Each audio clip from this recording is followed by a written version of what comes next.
Financial planning and retirement savings are as individual as fingerprints. No two strategies are the same, yet there are shared experiences that many encounter through various stages of life. Today, we will explore how to approach retirement savings during each season of life. The number one question that we get from clients is, how am I doing? Am I on track to achieve my financial goals?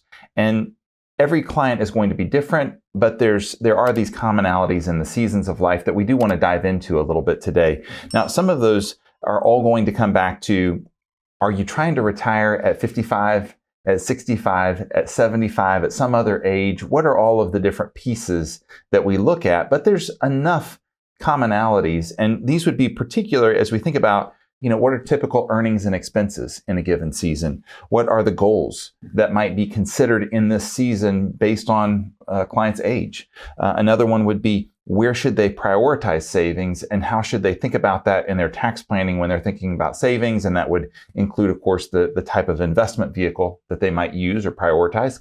And then also, how aggressive could they be with a particular investment in that season of life? So we'll dive in basically 4 different seasons. One would be kind of early career that we would categorize up to age 35. Another would be mid-career, let's just say age 35 to 50 or so.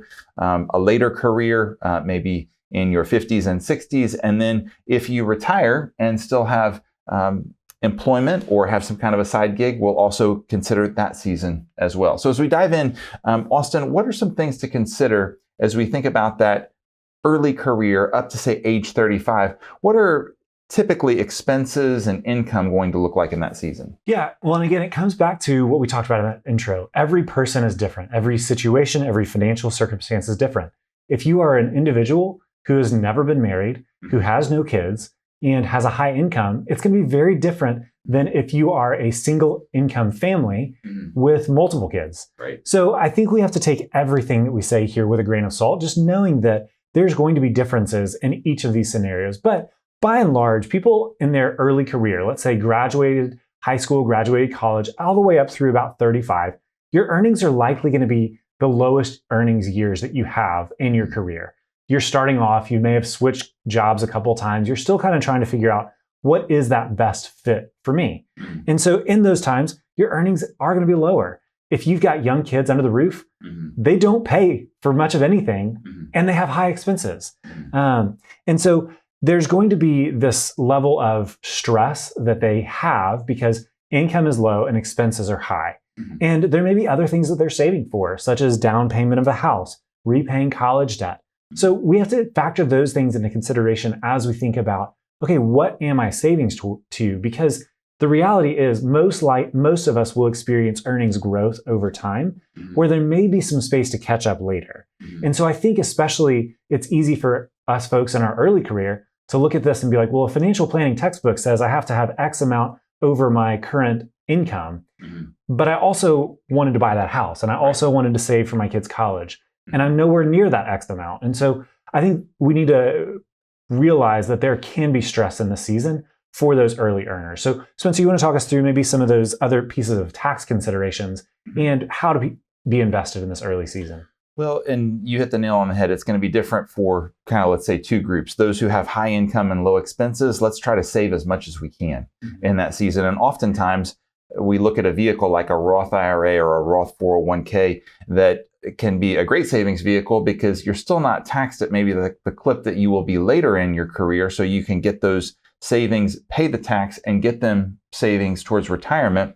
On the flip side of things, we may have folks that we say, other than just getting the match, that dollar for dollar match or even 50 cents on the dollar match within a 401k, you might not need to be saving beyond that because you have other goals. To your point, you may have goals that would be saving for a home. Now, you would invest these resources potentially very, very differently. So let's think about, if you're age 27 and you're saving for retirement and you think, okay, I've got 4 decades, roughly speaking, until retirement, you may be investing those resources very aggressively. So they might all be stocks or some kind of growth type of investment that's going to have a ride. It's going to be up and down quite a bit if you can stomach that level of volatility. But you may have a fund that you're saving towards a down payment on a home that you might be keeping in a money market or short-term CDs, because you'd like to purchase that maybe in the next year or two.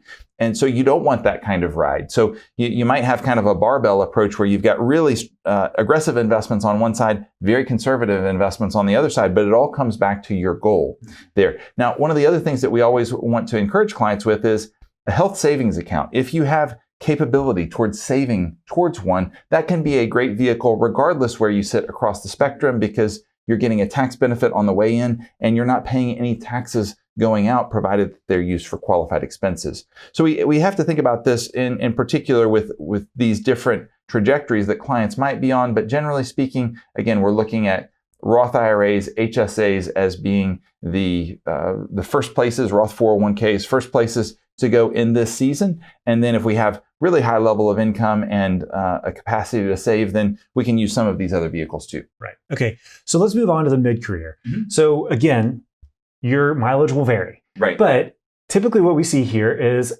earnings start to increase. Mm-hmm. Expenses still increase because if you've got kids under the roof, they get more expensive. Sometimes if you don't have kids under the roof, maybe it's a lifestyle. You are wanting to do the trips that you've maybe deferred, or there's more extravagant things. So though income is increasing, oftentimes those expenses increase a little bit more, but sometimes there's a little bit more of a gap to be able to save a little bit more aggressively. And I think especially when we think about kids here, they may be getting a little bit closer to college. So there may be a little bit more tapering kind of towards that barbell approach that you're talking about is, okay, we don't need to be fully invested in stocks if they're going to start college in 2 to 3 years. And so here, there's another tax consideration too. If your income is increasing, we need to start thinking, okay, is it time to start shifting from that Roth to the traditional 401k? So what are some of those other things that we think about, especially in this mid-career season? Well, like you said, mileage varies here, so we got to be careful on that. But for families, especially that have many kids and they're thinking that they want to contribute some to college, this becomes one of those seasons that they're like, oh goodness, I need to catch up. I really need to focus on this. So there may be less savings towards retirement here and a desire to catch up in a later season.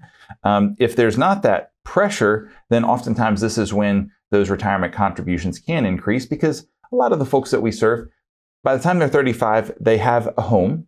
They're paying on that mortgage. It's kind of a set rate there. It's not increasing much. They might pay a little bit more on a year-to-year basis if taxes and insurance increase, those kinds of things.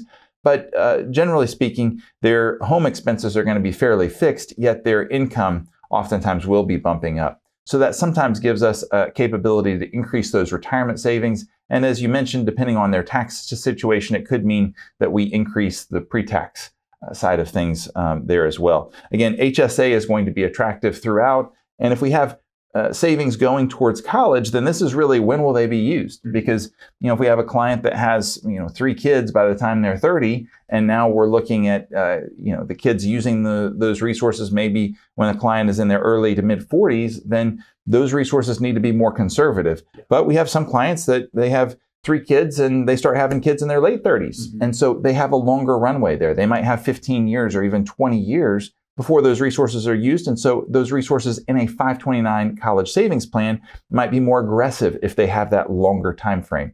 So again, it's driven mostly by the financial plan there in terms of how aggressive we can be in that particular circumstance. But 529 savings is one of those things that is important to consider in this season in particular. If we think about retirement savings, this again would be driven mostly by how much a client can stomach resources going up and down on their statements. So if you have, even if you're age 49 or 50 and you're towards the tail end of this mid-career season that we're talking about, you may still have 12, 15, even 20 years towards retirement. That's a long time. So you might be able to be more aggressive in your investment there. At the same time, you may say, well, I'm really wanting to be a bit more conservative, dial back that risk some. And if you're retiring again, in your late 50s or early 60s, then you might only have, 8, 10, 12 years. So it might be appropriate to dial back that risk a little bit because you don't want to experience quite the same ups and downs that you might have been able to when you were 25 or 26. Yep. Well, and especially I think if you're considering retiring in the next 5 to 7 years, we've seen multiple times where the stock market has dropped a substantial amount and not recovered for 6 years. And so you really want to try to think, okay, when am I going to retire? And let's make sure the investments match that time horizon. It's it doesn't just matter what your risk tolerance is. You need to have a capacity to be able to take on risk based on your goals. And so the other thing we would always mention is make sure that as you're thinking about savings for retirement, you're also making sure that you have enough in those emergency savings. Sure. We never know, especially with when markets downturn or there's an economic recession. We don't want you to lose your job and have been putting the max into your 401k, but have no cash on the sidelines. Right. So always make sure we've got that emergency savings bucket filled up. So let's talk now about ages 51 to retirement. So earnings right now are likely at or near their peak. And your expenses, if your kids are now off in college or they've graduated from college, your expenses are going to be less. Maybe you've paid off the mortgage. Maybe there are these other things that you have been saving towards for a long time, that those goals have been now fulfilled. And now we can really play the catch-up game. If you've been investing a significant amount of your resources into your kids, well, then maybe you can still give them gifts. Maybe it's helping them with a down payment, but those are going to be less on an ongoing basis. So this is really a time where we can plow more resources in. But on the flip side there, we need to think about how we're investing those. So you want to touch on that for us? Yeah, so this again is driven by when will we start to take those distributions? How much does it impact me when I see a market go down? We never want clients to be tempted to sell resources in the midst of a downturn. So we've got some considerations there. I think the thing that is also underappreciated is if we have no kids, or maybe one kid, or maybe it's two kids, but we had them fairly young, and now we're at a place where we're in our 50s again. We don't have those expenses. It may mean that if we save really aggressively, we can retire even earlier than we thought. So we sit down with a lot of folks who they are kind of through that season of either child rearing or never had kids, and now they've saved really well. So we need to start to think, okay, when will those distributions come? Because it might be that they've saved well enough that they could retire at 54 or 55. That's not necessarily what they should do. If they're still really enjoying their work, then wonderful, continue to participate in that. Maybe just give yourself a little space to dial back the intensity there. I think it comes back to distributions. And if we don't look at a financial plan, if we don't set that up, there can be plenty of circumstances where we have clients that continue to just work at that same clip through their 50s and early 60s and get to say age 63, 64 and realize, hey, I could have scaled this back, or I could have even retired at 56, 57 and done something that was more fulfilling, been still engaged maybe with work, but just done things in a little different way. So we want to come back to those investments and look, do we need to be as aggressive as we are right now? Or can we be a bit more conservative based on distributions coming out there? Because oftentimes we get to this point, we've been fairly aggressive in our investments, and we are not realizing that I could be taking distributions pretty soon. Maybe I need to make sure that there is enough in my retirement accounts that's in fixed income that's going to be a bit more stable as I approach taking withdrawals. Yeah. Well, and that also changes if you've got a pension. And if the pension covers your base spending and you get that at retirement, well, maybe you can continue to be aggressive. But again, if we don't look at this within the concert of a financial plan, we're not going to know. And so I think this always comes back to it depends. We can't ever say this is what you need to do if you are 35, 45, 55, 65. It really depends. We've got a broad situations. We've got broad circumstances. And so you really need to tailor your financial plan to your specific situation. Well, and one great example here is if we have clients that have saved really diligently towards an HSA plan, a health savings account. Sometimes we'll have health savings accounts that might be $150,000, $200,000. And as someone approaches their late 50s or early 60s, we have to start saying, well, maybe it's time to start to pull some resources out if you've just been saving and investing in a very aggressive way there, because you could use all of that and more in retirement for your health expenses, but it may make sense to start to take out those distributions and use them for qualified expenses. Absolutely. All right, so let's come to this last season.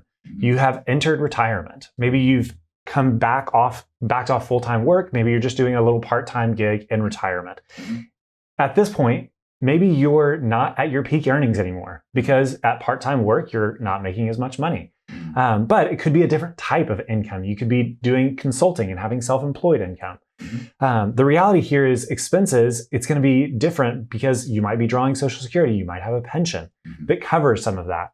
So as we think about ways that we could think and save in this early retirement season, what are the biggest considerations for folks here? Well, a lot of it is how much cash flow do you have that's in excess? Because there are folks that they have had really strong professional careers. They get to this point, maybe they've already begun Social Security, they have a strong pension, they don't really need these funds. And sometimes they're making six figures as a consultant. Well, there's ways that they can save still with a solo 401k plan or a defined benefit plan that they may not realize. They may say, well, that was, 401k was just during my working years. Surely I don't have an opportunity now that I'm a consultant. Actually, you have a lot more flexibility than maybe you realize here.